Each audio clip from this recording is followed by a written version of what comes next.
அந்த ஒரு செலவுக்கு எங்களுக்கு உதவும்ல. கொடுத்தாங்க 1000 ரூபாய் எங்களுக்கு கொடுத்தாங்கன்னு சொல்லிட்டு வெளியெல்லாம் பாத்தீங்கன்னா எவ்வளவு சலுகை போகுது, எவ்வளவோ சலுகை. எல்லாம் தராங்க, இது குடுக்குறாங்க, அதுக்கு தராங்க, இது பண்றாங்க. இங்கெல்லாம் வந்து எதுவுமே இல்ல. 1000 ரூபாய் எங்களுக்கு பத்தாது. எங்களுக்கு 5000 ரூபாய் விளங்கணும். அதுல 5000 ரூபாய் ஒரு டோக்கனுக்கு விளங்கினா தான் அது நல்லா இருக்கும்.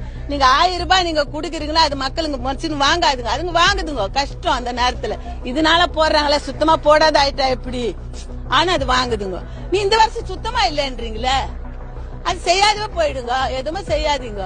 அது கேக்குற மக்கள் மேல கோவப்படக்கூடாது. மக்கள் கேக்குற கடமை அது கேட்டுதான் ஆவாங்க. 1000 ரூபாய் போடுறது ஒரு குடும்ப செலவு, ஒரு செலவுக்கு உதவுது, ஏதோ ஒரு செலவு. இப்போ எல்லா விலையும் அதிகமா ஆயிடுச்சு, விலைவாசெல்லாம் அதிகமா ஆயிடுச்சு. இப்போ என்ன பண்றதுன்னே தெரியல, என்ன வாங்குறதுன்னு. சம்பாதிக்க போனாலே ஒரு நாளைக்கு 1000 ரூபாய் செலவாகுது பிள்ளைங்களை வச்சுக்கின்னு.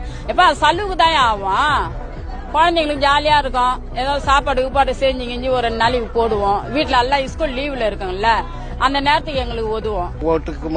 ஓட்டுக்கு மாத்திரம் வர்றீங்களா? இந்த ஆட்சி இருந்தாலும் இந்த மாதிரி பண்ணல.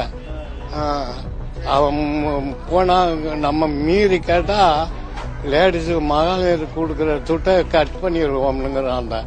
டிவில 2000 ரூபாய் தர, 2500 ரூபாய் ரொம்ப சந்தோஷமா இருந்தோம். இந்த 1000 ரூபாய் கூட வரலன்னா எப்படி? ஒரு குழந்தைங்களுக்கு செலவுக்கு உதவும், ஒரு இது ஸ்கூல் பீஸ் கட்டுவோம், எதுவுமே வழியில்னா எப்படி? நீங்க என்ன செய்யணும் மக்களுங்களுக்கு? எலெக்ஷன் வர டைம் எல்லாம் ஆரோக்கியமா இருப்பாங்க, கொடுப்பாங்க ஆன்னு சொல்லி தான் இருப்பாங்க. நீங்க என்ன செய்யணுமோ அந்த மக்களுக்கு தயவு செஞ்சு செய்யுங்க. உங்களாட்டு காசு இல்லாத டோக்கன் எதுக்கு ஏன் கொடுக்குறீங்க? டோக்கன் கொடுக்காது இருங்க, எதுவுமே கொடுக்காதீங்க. மக்களுக்கு என்ன செய்யணுமோ அது பிறகு நீங்க சேர்ந்துட்டு போங்க. 1000 ரூபாய் கொடுக்கணும். முதல்ல அம்மா இருக்கும்போது 1100 ரூபாய் கொடுத்தாங்க. ஏழாப்படி வரும்போது 2500 ரூபாய் கொடுத்தாங்க. இப்ப 500 ரூபாய் கலைஞர் கொடுத்தாரு. அதெல்லாம் இப்ப இருக்கிற சூழ்நிலைக்கு நீங்க 2000 ரூபாய் கொடுக்கலாம். 2000 ரூபாய் தராங்க, 2000 ரூபாய் தராங்கன்னு சொல்லிட்டு தரட்டும், அவங்களால முடிஞ்சு தரட்டும். எது இல்ல, யாருமே வந்து எங்களை பார்க்க மாட்டாங்கப்பா இந்த சைடு. நாங்களே எதுனா நாங்கக்குள்ள சண்டை போட்டு நாங்கக்குள்ள இது பிரிச்சா எதுனா பண்ணிக்கின்னு தான் கேக்குறோம்.